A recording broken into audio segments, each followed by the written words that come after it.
Hey guys, here with another video of Luminous. I have reached and passed level 60, and I acquired my third job, Luminous, and I thought this guy was really strong, second job, and I was kind of wrong about that in that he's really, really ridiculously strong third job. This guy's so fun to play, and he's just so strong too. I just love this character. And I yeah, This character, yeah, and I usually don't like mage characters. I never made mage characters. You see me collecting these things because it's a job quest. And yeah, another thing I really like about Luminous is that you can level straight do job quests. Yeah, like I'm at level 67, right? And I have not grinded at one single map this whole time. I just been doing quests the whole time. Uh, and I really like that because one of the problems I had with Maplestory was that it like all people did was just grind levels, and then all they cared about is the items they have. Which is what an RPG game is, but Maplestory really emphasized that grinding part a little too much. But anyways, yeah. So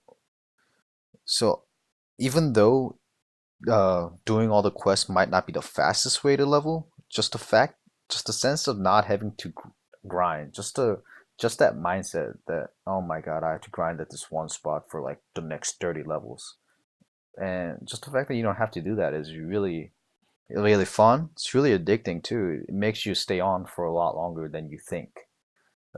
Anyways, enough about that. Let's talk about the skills.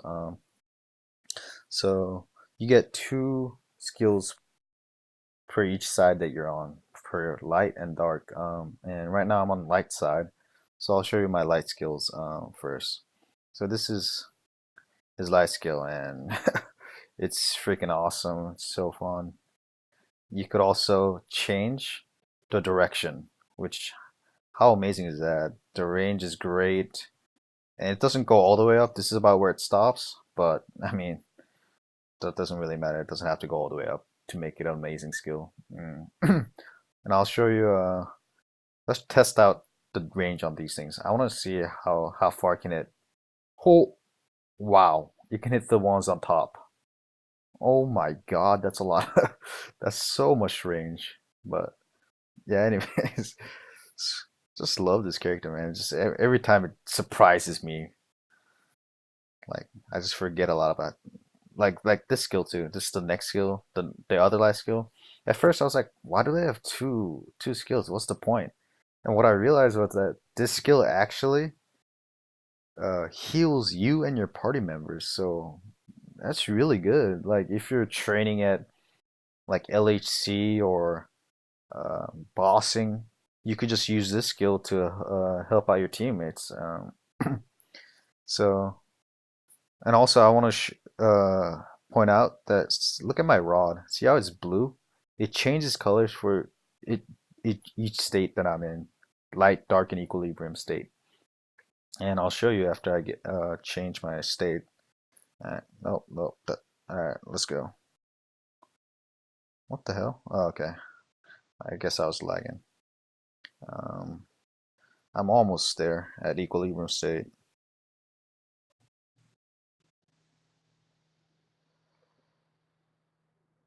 All right, so now I'm at equilibrium state. So see how my rod is purple, and at equilibrium state, this one particular skill. Whew! See how powerful that skill is? It's like a dark ultimate. There's a cooldown. At level 1 it's 34 seconds.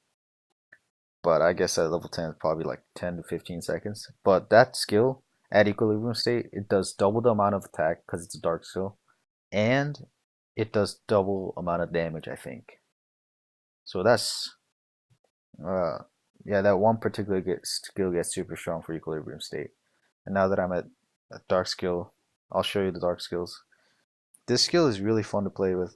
Really good mobbing skill. It's the better mobbing skill than the light skill, I think, even though the light skill has more range. It's just that this is more spammable, and it's really good too. You can just like you can't hit like if I'm here, I can hit the ones on the bottom right, but I can't hit when I'm below the monsters. I can only hit the monsters below me, so that's something to keep in mind.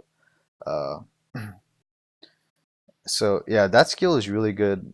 Well, both of the skills are really good if you're say you're training somewhere like you're level 16, you're training somewhere where the monsters are like level 90, like MP3 or something. Which I do that because that's much better XP than other things. But uh, you can just sit at a place where the monsters can't eat you, and because you have such a good range, you can just spam these skills. So yeah, that's really fun. So let's go through the buffs that he has now. He has this is a buff that, well, not really a buff. If you have it on, for the next 3 debuffs on you will not affect you. So you ignore the next 3 debuffs. And at level 1 is a 570-second cooldown. So I'm guessing at level 10, I don't want to guess how long, but it's going to be much shorter. And it gives a passive buff at level 1, 4% less debuff time, I guess. Yeah, so that's really nice to have. This is a defensive buff. Let's be honest, all we care about is damage, right, guys?